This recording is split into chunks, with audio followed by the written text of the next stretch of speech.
Welcome to Alzheimer Speaks Radio. I'm your host, Lori LeBay, and I'm so excited that you're joining us today. We are going to have a fascinating conversation as usual as we learn from people all around the world at all ages and stages of life. Stay tuned as we shift our dementia care from crisis to comfort. Here we go. What you think about,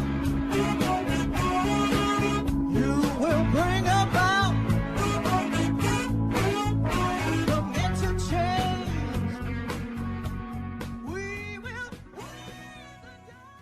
Well, hi, everyone, and welcome to Alzheimer Speaks Radio. I'm your host, Lori LeBay, and I'm thrilled that you can join us today. If you enjoyed our opening music, it's called Clarion Call by the Mark Arneson Band. You can download it on any of your favorite music platforms. For those of you that are new to our show, Alzheimer Speaks is about sound information, not just sound bites. We like to have real conversations with real people. So if you want to share your story, please reach out to me at radio@alzheimerspeaks.com. We're always open to hearing what others are doing. And if you haven't checked out Dementia Map, please do so. It's a global resource directory that also has a calendar of events and a blog and glossary of terms. So there's lots of great information to mine, and it's free, and you're not asked for any personal information either.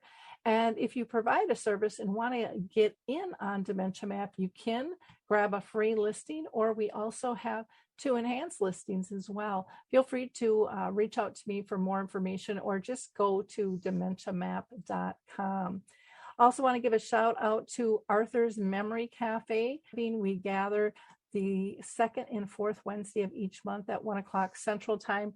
We do that virtually. Anybody can come to that. That is for people living with dementia as well as their care partners.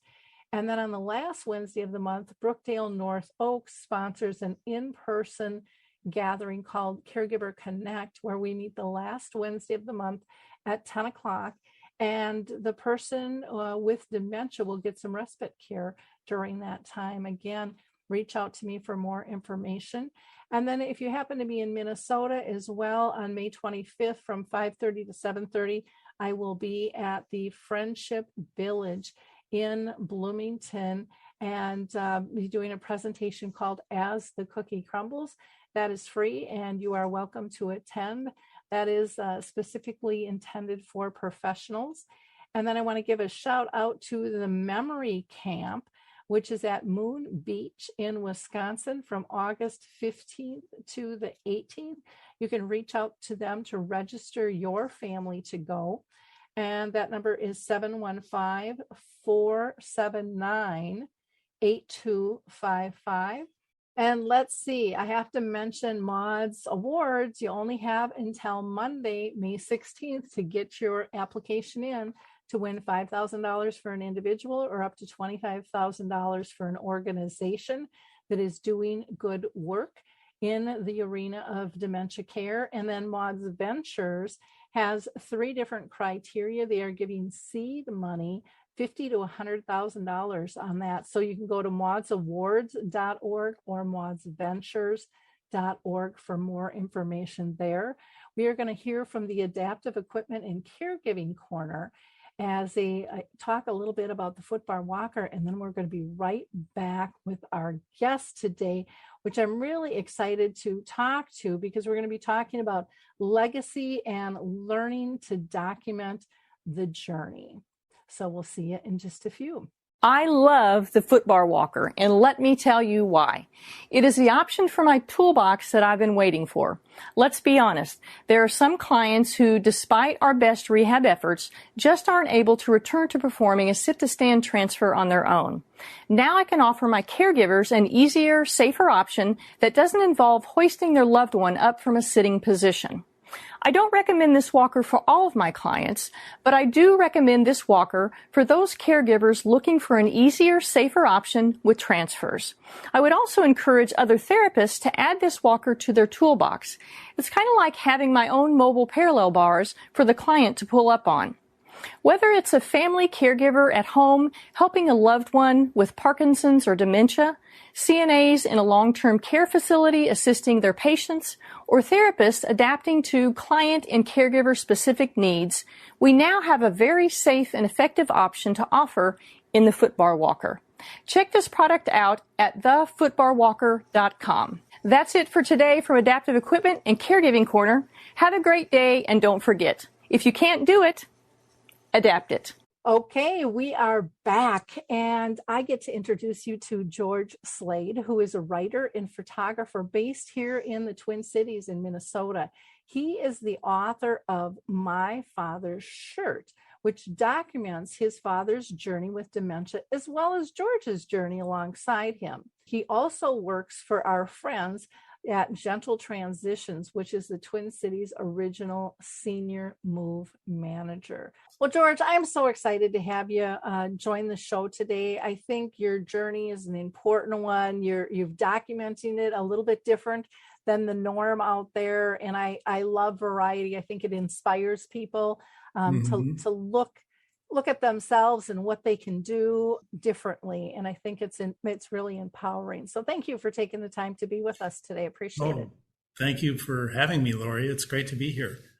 Yeah, I always start with the same question for all of my guests. And that is, I've mentioned that, your father had dementia, but sometimes there's other family or friends that you've dealt with as well. Can you give us just kind of an inside peek in terms of how you've been touched by the process and the people? Oh, I'd only known Alzheimer's and dementia in other forms from a distance in the past.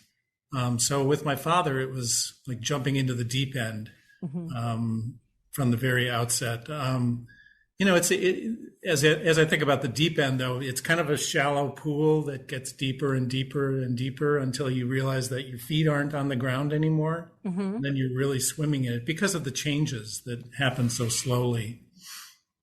It's interesting when you said from the onset, because we think of the onset of the disease, but it really affects everybody around.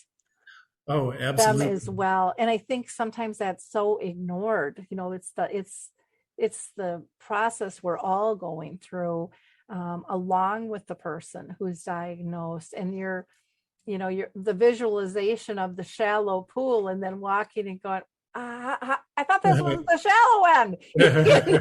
What happened here? Throw me something. It gets kind of overwhelming. I think that that doing the book was what really enabled me to feel that decline, to really, slide into it a little bit more easily than maybe my siblings were able to, because I was close to him for a period of 3 years, longer, photographing and taking notes. So it really enabled me to get a sense of his smaller changes and the incremental nature of that journey. I was going to save this question for later, but it seems appropriate now. Did you find when you were writing that you saw things you didn't see before when you were on the journey? Absolutely. Well, it's funny because the writing and the photography happened very close together. For the majority of the pieces in the book, I would photograph in the morning and probably that evening go home and write an Instagram post. And it took me a long time to think of posting on Instagram as actually writing.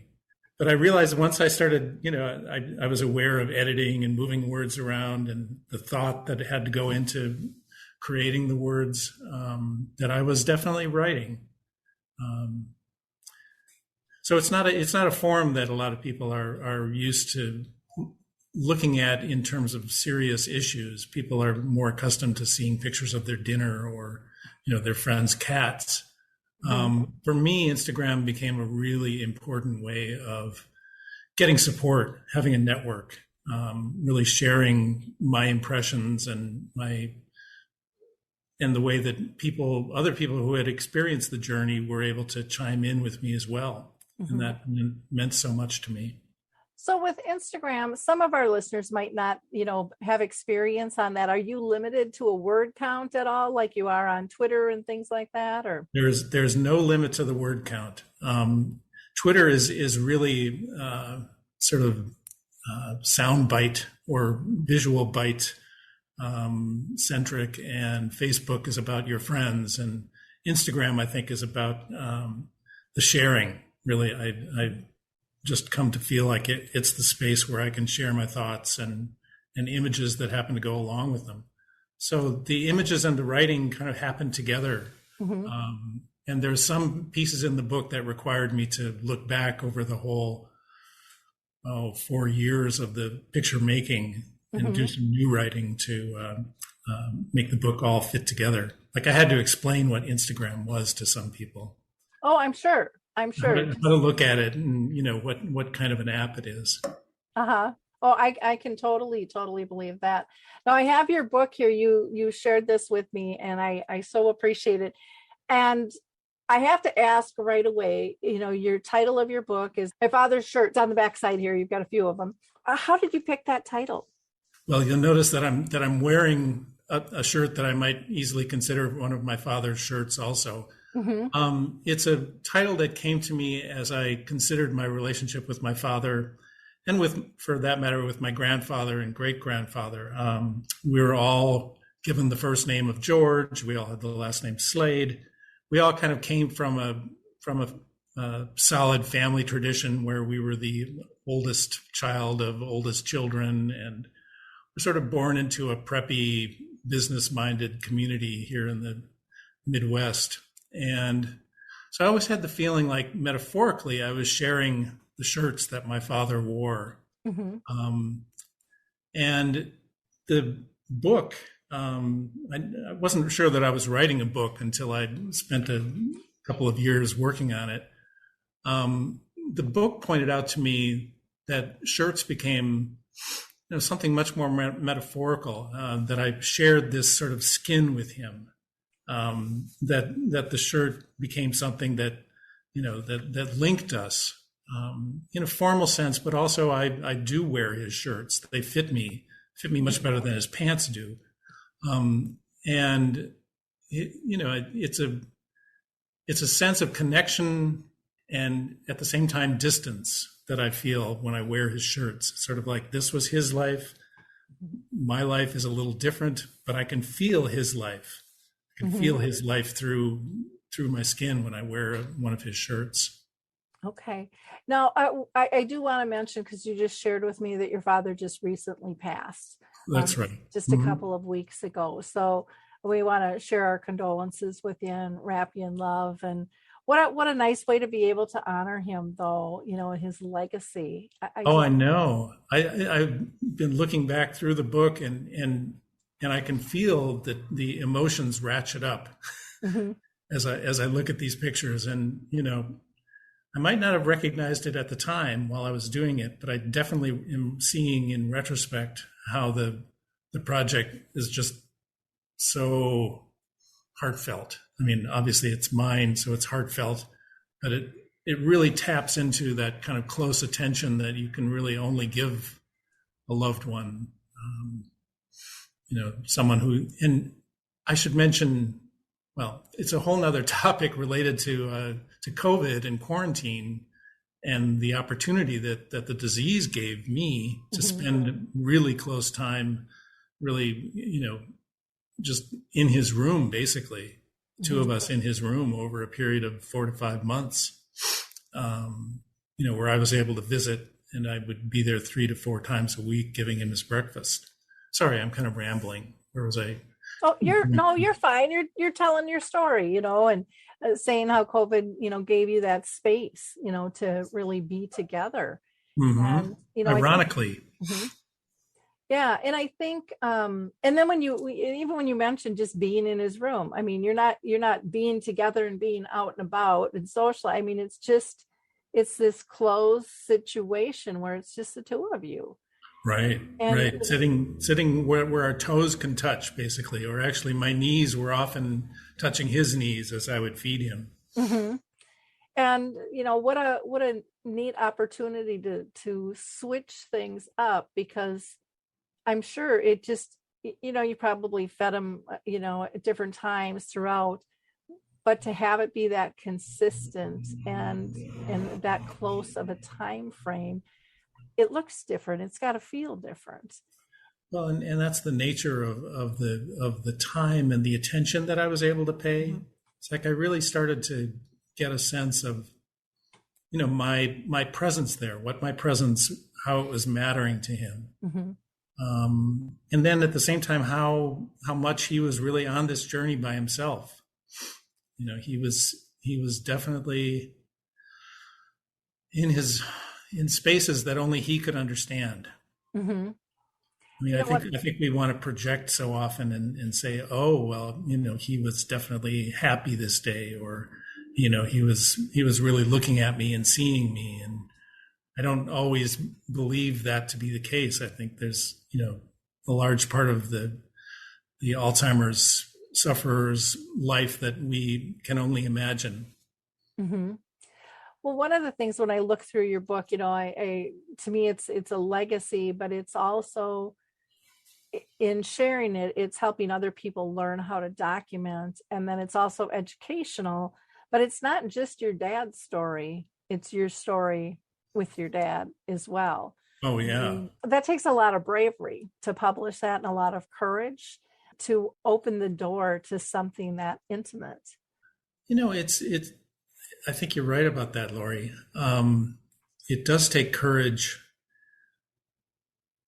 I think that I learned that from my father. I think that he gave me a kind of curiosity and willingness to go into sort of questionable spaces, just spaces where you might not be always aware of what your answers were going to be. Mm-hmm. And the question that I've had and that I had to kind of deal with was, would your father have approved of publishing this material? And it really kind of took me aback, because it had never occurred to me that he wouldn't approve. Mm-hmm. I think he, not because he was an egomaniac, not because he just loved seeing pictures of himself. Mm-hmm. And I don't think he would have objected because of the signs of the Alzheimer's. But I think that he approved of my curiosity. Mm-hmm. I think that he liked the fact that photography gave me a reason to ask questions and to look closely. And, I have to believe that the gift of attention here really made a difference to him. Oh, for sure. And it made a huge difference for me too. Yeah, because it's the gift, of documenting everything, but it's from his perspective. I can only imagine what a gift it was to see how much you care. Right. To take that time to take those photos. I remember with my mom was in a nursing home, for example, and I took out a camera one day to take a picture of her, and I said, okay, let's say cheese. And people that were sleeping with their heads down all popped up and smiled, because everybody knows what that means. And a photographer can nowadays they can take a picture without paying attention by just yanking their arm up with their iPhone and stuff. But in the day, when someone took a picture, that was 100% plus attention on you. It was an event. Yeah, it really was. For the book and for the work that I've been doing, the camera had to become like an extension of my hand. Mm-hmm. There was no way I could sit there and frame a photograph, mm-hmm. holding a single lens reflex and adjusting f-stops and focus. I had to use this device, mm-hmm. This device that we all carry around in our pockets, because if I was photographing with my left hand, I could be feeding him with my right hand. Mm-hmm. And so the camera had to become less of an event It had to become sort of a non-event. Mm-hmm. Also, I mean, I don't know how much Dad was ever aware of being photographed, but I certainly know that at times he would be reaching out to grab hold of this object I was holding in front of him. Oh, So interesting. I have some funny pictures of him with his hand coming up like this and onto the camera. Enough already, enough. No. Yeah. Bug off. Yep. Paparazzi. Or maybe it's my turn, Right. Let me take some of yours, Ooh. I mean, That would have been interesting. Yeah, you just don't know. Well, what made you decide to write the book? Usually there's a turning point for someone. You said I didn't really know I was writing a book in the beginning and stuff. What was your turning point to go, yeah, this needs to be a book? Well, I'm deeply involved in photography, the photographic arts, and photographic bookmaking. Mm-hmm. Strangely enough, it didn't occur to me to think about this project as a book until maybe a year or so into the Instagram posts. Someone who I respect, who's a book editor, suddenly put on her book editor hat and said, I think the book editor in me sees this as a book. Mm-hmm. And I was a little taken aback, like, whoa, gosh, why didn't I think of that? And so I started to sort of ponder how it might turn into a book. And at one point, I even made a little Shutterfly book, just a little like mock-up of a book that looked like this, just for my own sort of reference. And when I showed this little project to a book designer, they got very excited about including Instagram and all of the language and exchanges and support that happened on Instagram into the final book. So I have a very traditional mindset in some ways, sort of my father's shirts part of my design, that would have the design of a photo book be super simple and not have a lot of captions and just images. But when I started to think about it as a book, it really became obvious that I could use the book as a way of describing my journey. Mm-hmm. And how I found support during the 3 really intense years that Dad was in memory care. What made you pick the bright color, yellow?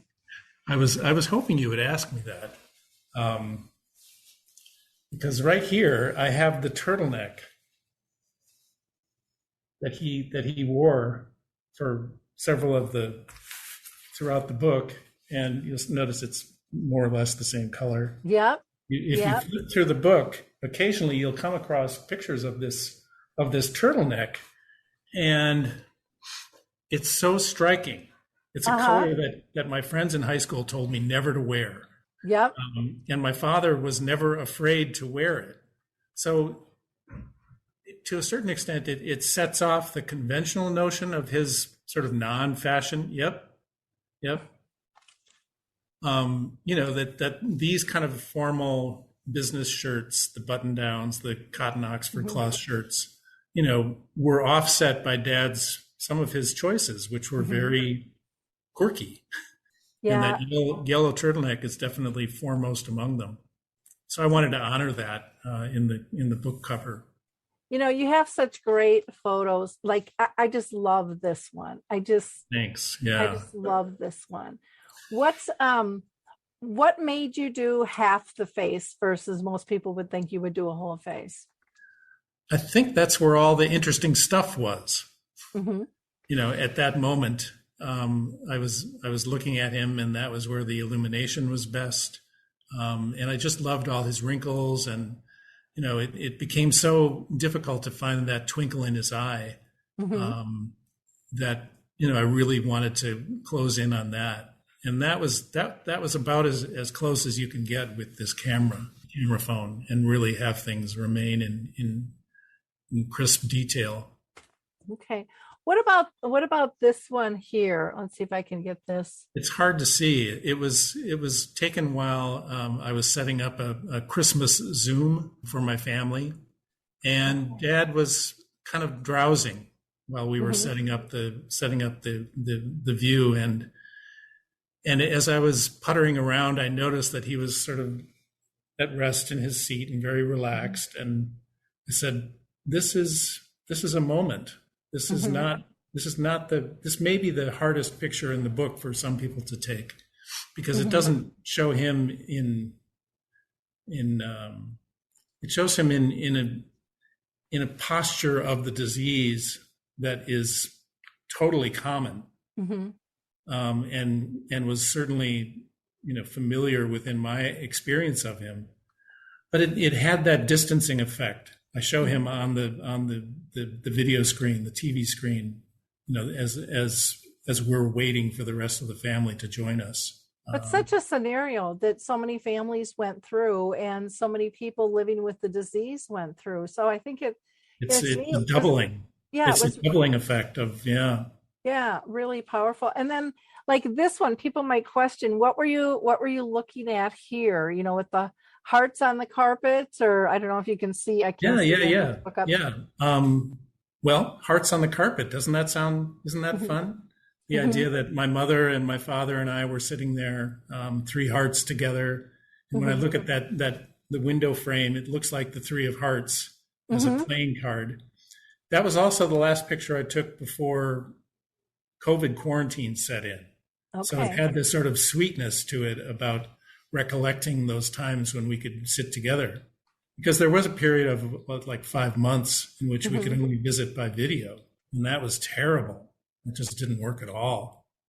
Yeah, you have like this one too is really cool with the dog and stuff. I mean, there's just such a wide variety of moments that you captured, in the book, and I just think it's fascinating. Now, is this your mom? That's my mom. Mm-hmm. Okay. Yep.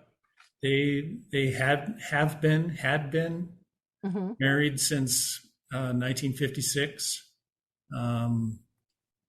and they just kept adapting. I mean, as Alzheimer's took hold, and mom had the dog. The dog moved in after dad moved out, basically. And the dog was really her dog, is still really her dog.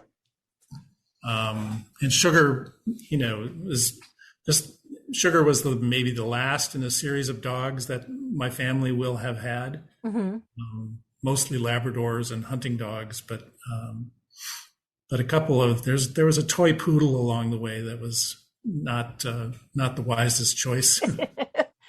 Well, and I would imagine, for your dad too, if he knew or not, or spiritually connected, knowing that your mom had a companion in the home, when that was your history as a family, was probably really comforting to everybody. Right. And I think that picture is a wonderful example of my dad's spirit. Just a kindness, a curiosity, and he loved dogs. He loved living creatures of many sorts.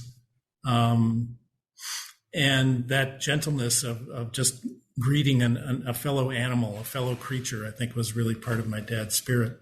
I'm thinking about spirit, and as I was witnessing my father's passing, I had in mind that there would be a moment at which someone would see a spirit leave his body. I was sort of wondering if that phenomenon would take place. And after he died, I had a feeling that it hadn't happened. But then looking at a picture like this one of Dad with the dog Sugar, it makes me realize that I witnessed his spirit leave in increments over a long period of time. Like during the time that I was photographing and making these notes and whatnot, I was witness to my father's spirit leaving him. I know some people believe in that and some don't. I know, like when my dad passed, he had brain cancer.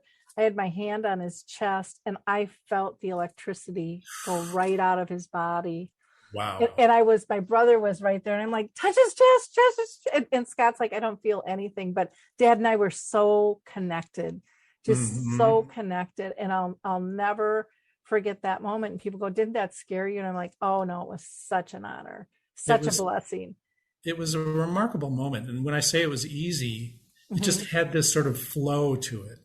where my siblings, all three of my siblings and I were there. We'd been there with my mother for 10 hours, basically listening to the same sounds. And when that happens over a period of 10 hours, your attention might drift a little bit. You start talking with your siblings, you start sharing observations with various people, and your attention drifts a little bit. And then all of a sudden my sister, says, "Oh, look, his eyes are open." I mean, which was the first time in however long. And we look over at him, and it's as though he wanted to get one more glimpse, because within a minute or two after that, he was gone. Yeah. And it was so lovely. I just can't think of a nicer, I mean, I hate to say easy, because obviously it wasn't easy, but it was smooth. As comfortable as it could be, right. know? Right. And he died in hospice care. So there was no tubes, no bleeping monitors, no any of that. So it was incredibly graceful. Oh, that's nice. Now, in writing your book, I would imagine, like most authors, there's some barriers that you had to jump over. Did you find any barriers for you, from anything from writer's block to funding? As I mentioned before, the quarantine really shut down everything in 2020, and that video visits just weren't very effective. I did have some pushback from certain parts of my family who weren't exactly thrilled by what I was doing. And, I have taken that in stride, and I've had support from my mother all along. So, if she had objected, I think I might have had to take a different course. The book was self-published. So the idea of funding a book of this scale, I mean, it's not a $100,000 book, but it's not a $100 book either, to publish it. So I was fortunate, though, to receive almost 100% financial backing for the book from family friends, and other supporters. So it was in some ways paid for in advance. Did you do like a GoFundMe type thing, or? Kind of, sort of. Yeah, I did a fundraising with a platform called Fundly, excuse me. And that was super helpful. And then my mother decided to write a few of her friends, and that was incredibly productive. A good amount of support in that area. I mean, I only printed 500 copies, so I'm not. I mean, much as I would love to make $1 gajillion doing this, it's not the reason that I decided to publish the book. It was really much more to have a way of recording this journey that I took, and to be able to share it in an easy sort of physical form with friends and family and others who might benefit from witnessing the journey. Have you ever thought about coaching others in terms of other care partners, in terms of pulling something like this together, or documenting it just for themselves? I have not. I've thought about sort of offering my skills as a photographer to sit with them and their loved ones, but I don't think that would work very well. Just because it was so special to me and my father. It's not a skill that I could market outside. But that would be an interesting conversation to have with someone who was thinking about documenting. Yeah, because there are people that speak on that specifically. So even like the speaking circuit, talking about your journey and stuff, and communities, pull in their care partners and have you come out and talk about that. So that might be a way to, even supplement income if you want, or you can do it for free, or even through community ed. There's people that are interested, and that gets your name and your story out there, to a lot of people. Great idea. It's just, COVID just makes it a little tougher, because you don't know if a class is really going to happen, but you could do it virtually too. Right. As well. Right. But I think there's so many people that want to try to capture that legacy, but they don't know how to put it together. And well, I'd love to think that this was something that I could, if not teach someone else, at least inspire them to think about the positive aspects of doing so. Yeah, because your book is there's the Shutterfly books where you can do this and do that, but this is different to me. And yeah, it's more substantial. Yeah, it seems like it's a broader picture of the journey, and again, the reflections from you and from others, in the process and stuff. I think that sense of the community journey, supporting one another, is really important. I think that's an angle that my father's shirts takes that is not familiar, not traditional. Yeah. And I'm so glad that as I read it again, I'm just moved and so thrilled that there was this support, and it's something that I would encourage anybody who was thinking about documenting a journey like this to do, is to not do it alone. It brings a whole nother level together with that. Did you have to go and get permissions from everybody who on Instagram, or that's just public domain, so it's okay? Well, I let everybody know that I was doing the book. I said, if you have given me feedback, other than just an icon, a heart or something, that I'm considering putting your comments in the book. And if you have any problems with that, please let me know, and I'll be sure not to include your words. Nobody had a problem with it. And there were over 100 people who were contributors in that way. Okay. Every one of them was either they didn't reply, and then I have to take that as implied consent, or they gave me a big thumbs up about it. And I acknowledge them all in the book. Yeah, and I think most people in the caring circle are fine, because they're about awareness, they're about helping others, and so and that can really help build your community, if you decide you want to do classes or something like that, or teach people, or do consultations with them, whatever, for them to be part of. I find when people are part of, they help spread the word a little bit more too. And today is spreading the word, so they ain't complicated. It's like, where do you go, because there's so many different avenues. Well, I'm really grateful to you for helping me do that a bit. Well, my mom lived with dementia for 30 years, and the isolation and the disconnectedness that you can feel on this journey, and that was way before COVID hit, but just like, where do you go? What do you do? What are the options? I mean, to me, it's inspiring and it's hopeful to hear stories of what others are doing. How are they coping on their journey? Because I think there's nuggets in everybody's journey that we can apply, and that we should not only just, kind of hone in for ourselves, but that we should pass along to the next person too. I think you're right. And I think that what my father's shirts on Instagram accomplished was really broadening the community. I mean, it wasn't just me and one other person. It was me and everyone on my, Instagram feed. Yep. And they could read the comments that someone else had made and then feed off of those, and it just had this wonderful kind of tumbling quality. Like, yeah, people would get wrapped up in some of the side dialogue, and that was just lovely. Well, back in, I think it was like 2011, I had been in the space just a couple of years. And, I was honored to be recognized by ShareCare, which is the largest health and wellness, company on the web, and Dr. Oz as the number 1 influencer for Alzheimer's disease, which just shocked me, because hey, it's just me, and they were like, and I was questioning, well, how can this be?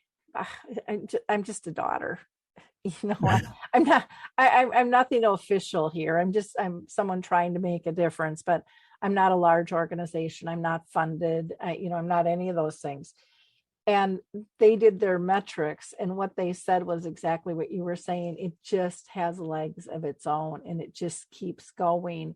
And it's like rebirthed every time it's shared or somebody makes a comment. And I think they went like 80 metrics deep, and they said we just had to stop, but we couldn't believe the content doesn't die.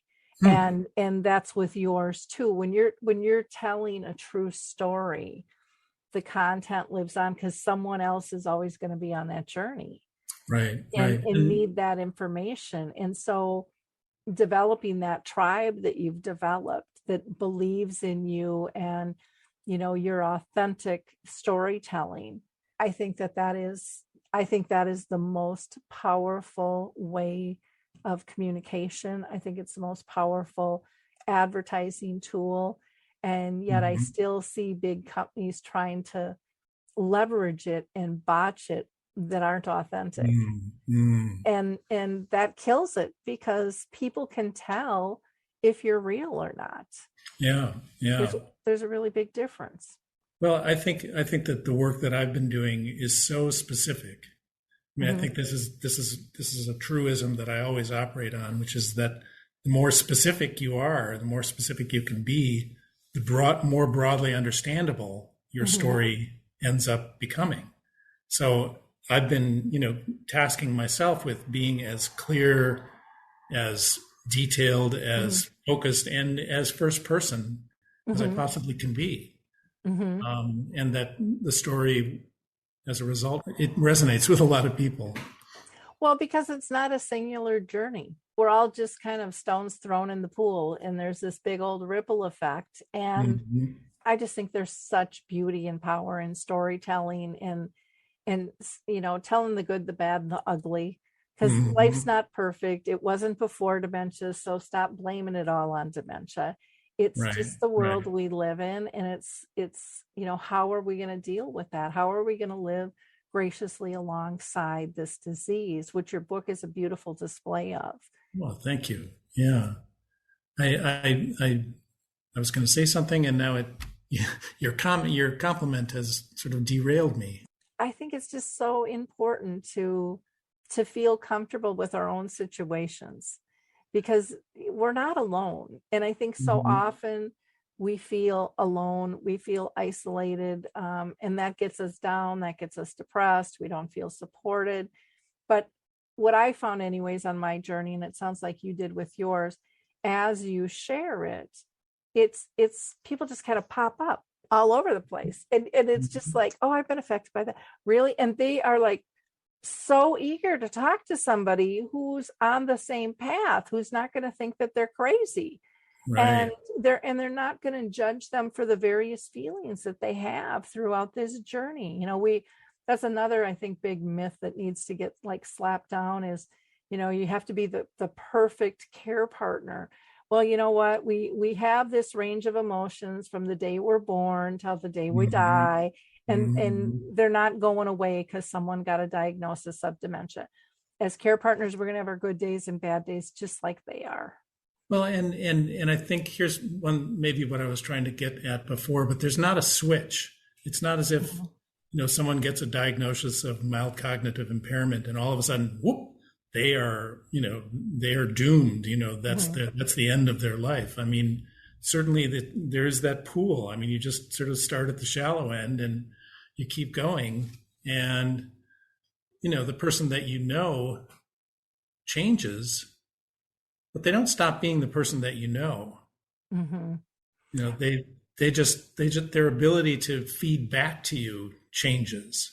And we have to look at how are we communicating? What are we picking up on? We have to rely more on those nonverbal skills that we all have, but we kind of ignore, just like we ignore the impact that music can have on us, or film that can have on us, because it's day to day in our life. We're really not paying attention to the significance of those things. And I found like little kids were just like bright little light bulbs, because they don't see any of the exterior barriers. They don't see any of the loss. They just see a person to play with and engage with.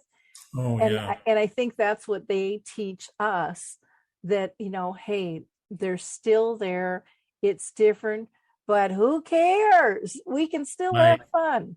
yeah, one of my most heartfelt memories of his process of dying was my Mhm. 17-year-old son coming in and the night before he died, and just being so open, just being so present for him, saying goodbye and, touching him on the shoulder and saying, "Well, see you tomorrow, Grandpa." And it I don't know, it was as moving to me as anything else that has, that happened in the course of that grief and bereavement journey. Yeah, I think our children have so much to teach us. They look at the world very differently. Sometimes we like the way they look at it, sometimes we don't, but that's never ever going to change. Mm-hmm. Mm-hmm. That's just the way it is. I think this is, like I said, just a brilliant book that you've put together, and so many things that people can sit back and go, oh yeah, I Mm. I know that, or I could do that, or mom does this or dad does, Or yeah, or I recognize that. I yeah. recognize, I didn't expect to see it in your book, but there it Mhm. is. This Yep. thing I know too. So it's not a secret anymore. And there's comfort in releasing those secrets that we don't even feel like we're hiding, but it's just a Mm-hmm. matter of, you think no one else knows. I mean, there's just comfort in that. I think that's one of the biggest comforts in the journey, is not feeling alone, and feeling Mm-hmm. heard and understood. Again, if you're the person who's diagnosed, or if you're somebody caring for them, it doesn't really make much difference there. Well, people get caught up a little bit in what I sometimes refer to as a dignity trap, Mm-hmm. where they're never sure, how to protect their loved one's dignity, and the loved one isn't asking them to. This is something that the family members kind of come up with, like, oh, dad wouldn't want that. It just isn't dignified. Mm-hmm. And I have to revert to my sense that we really don't know what that person would want, and we dignify them by being respectful of their individuality. Mm-hmm. You know, Yeah, I have a picture of my mom that I adore, that my brothers just think is so disrespectful. And she was at the nursing home, and they were all dressing up like Klondike Kates, for for a winter festival here in Minnesota. So she had a red feather boa on, and bright red lipstick, and a hat. Oh my God, but her smile was just huge, and the glint in her eyes, she was having a ball. And yep. they were like, that that is not mom. That is not. And Right. I'm like, that is mom being joyful. What is so wrong with that? That is the dignity fallacy right there. Yeah. Yep. Yeah, and it really is a trap. And I in fact, on my other show on Tuesday, we were talking about this, where I got mad at my parents' friends because they invited them to go down to Texas, and there's no way they could drive or maneuver an airport. I mean, my mom had dementia, my dad had brain cancer, and then I had to sit back and look at myself going, why would they do that? And it's like, because you never told them what was going on, Laura, and I would Right. go over there, and I would make sure my dad was all shaved, because he would miss spots and stuff, and that they were all, dressed well and had money, to pay. And then their friends would come pick them up. And then they would Mhm. go out and they'd reminisce like old times.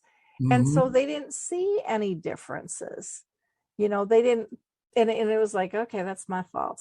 And I didn't even know that I was doing that. I just thought, well, they would like to look how they've always looked with their friends. And I didn't give any thought to hiding the disease. You know what? One of the most amazing parts of this process has been for me, watching people the workers, the resident, Mhm. the aides and whatnot who work in my dad's memory care unit, have only known him since he was there in memory care, Mhm. and as a hospice patient. And they came after he died. They came in and spoke to us, and hung out and just, were there with him. And Mm-hmm. the fact that they were so moved by him, Mm-hmm. they had a chance to know him, get to know him over a couple of years. They knew him in a way that was in some ways more profound than any of us because they were with him every day. And they saw a character to him that was similar to what we knew, and the fact that he was able to carry that character through even to a place where we didn't recognize him anymore. Mm-hmm. It's so beautiful. Yeah, I know the feeling of that. When my dad died, I actually got a card from one of the workers, and she said he was my dad too. Oh, wow. It was like, oh, wow. She said I didn't have a relationship with my dad, and Wow. he treated me like a daughter. That's amazing. Yeah, and so, and I think sometimes families don't understand how profound those connections are with the staff, and that they're grieving too. And I don't always know that companies really take that to heart either in terms of serving their staff and supporting them through that. This isn't just a circular door. Get used to it. When someone touches your heart, it's not a task anymore. It's much deeper than that. And it needs to be respected. I would love to make a shout out to them if that was okay. Oh, absolutely. Yeah. The staff, the Ecumen hospice staff at Abaton, in Abaton Mill City in downtown Minneapolis, they were saints and angels. I just am so lucky that we had the opportunity to be with them. Oh, Dad is so lucky. That's fantastic. Well, in the company you work for, Gentle Transitions too, they That's help right. so many families, Including us. I had my sister hire them to clean Dad's room out. They're absolutely amazing on so many different levels. And again, it's about sharing those nuggets with people, letting them know, what are your thoughts? How did it work? Those are important things to do. And businesses and individuals alike need those kudos too. Right. Pushes them to do better and more of it. And not many of us get to go through this more than once or twice. So it's really great to have the shared knowledge available, from scores of people who have gone before. So to have that knowledge compiled somewhere is really beneficial. Yeah, that's an excellent point. How does it feel for you to be a published author now? Oh, gosh, I wish there was like some moment at which the lights went on and ta-da. It was such a slow and sort of step-by-step process. Was I a published author at the moment that I saw the book for the first time, or the moment that I accepted 17 boxes of the book? It's great. I'm really happy that the book has been produced for so many of the reasons that we've been talking about. I have a couple of events that I'm doing coming up, which will feel like public moments when people will, get a hold of the book, and it starts to get into more people's hands. I think that's going to make a big difference for me when more people start to see it. Well, George, is there anything else that you'd like to say? This has just been a wonderful conversation, and I so appreciate your time. Well, Lori, I've been thrilled to be here. It's been special. I know your dad will be proud for sure. I mean, it's to have someone care enough to document your journey. I mean, wow, that states a lot. Now, people can get a hold of you by phone or text at 651-227-9549. But make sure that you know who the heck you are and why you're calling, so you don't get brushed off to spam, because we all get a lot of those calls. Exactly. And then people could also email you at georgegilbertslade@gmail.com. Right. I was just going to say, and the book again is My Father's Shirts. Right. And you can order that through my website, which is georgeslade.photo.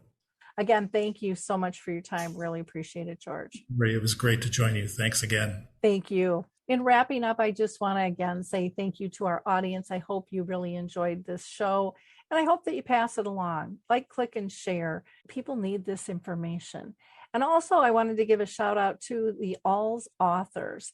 If you're caring for somebody on this dementia journey, you're going to want to check out alzauthors.com. They have over 300 authors in a variety of genres that you can find some wonderful, wonderful books. It's probably the most comprehensive collection out there. Go to alzauthors.com. They also have a podcast you're going to want to check out too, called Untangling Alzheimer's in Dementia. Well, hi, I'm Lori LeBay, and I wanted to tell you about Alzheimer Speaks, which is another great podcast. You see, my own mother lived with dementia for 30 years, and I felt lost. Did you know every 3 seconds someone in the world is being diagnosed with dementia? Odds are it's going to hit your families too. We want to help you connect to services, products, tools, research, and stories so you can be prepared. Please subscribe to Alzheimer Speaks on your favorite podcast platform.